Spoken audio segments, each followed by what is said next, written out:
Breaking చూస్తున్నాం. రంగారెడ్డి జిల్లా ఫరూక్ నగర్ మండలం విట్యాలలోని ప్రధానోపాధ్యాయుడి తీరుపైన విద్యార్థులు ఆగ్రహం వ్యక్తం చేస్తున్నారు. ప్రధానోపాధ్యాయుడి నిర్లక్ష్యంపైన స్టూడెంట్స్ మండిపడుతున్నారు. హెచ్ఎం నిర్లక్ష్యంపైన రాజ్ న్యూస్ వరుసగా కథనాలు ప్రసారం చేసింది. రాజ్ న్యూస్ కథనాలతోటి అధికార యంత్రాంగం కదిలింది. వెంటనే విధులకు హాజరు కావాలని డీఈఓ ఆదేశాలు జారీ చేశారు. రేపటి నుంచి యథావిధిగా హెచ్ఎం విధులు నిర్వర్తిస్తారని తెలిపారు. ఇన్స్పెక్షన్ ఉన్నప్పుడు హెచ్ఎంను తొలగిస్తున్నట్లుగా చెప్పారు.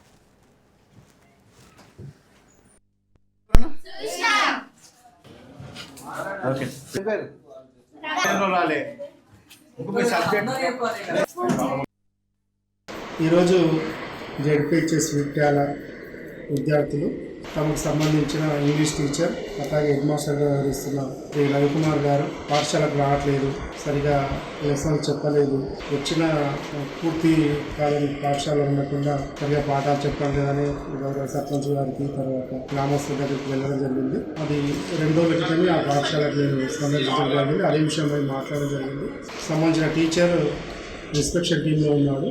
తను ఇన్స్పెక్షన్ టీంలోకి వెళ్ళి బంద్ చేసి రిమూవ్ చేసేసి పాఠశాలకు పంపించడానికి గౌరవ డిఓ గారు ఆదేశించారు.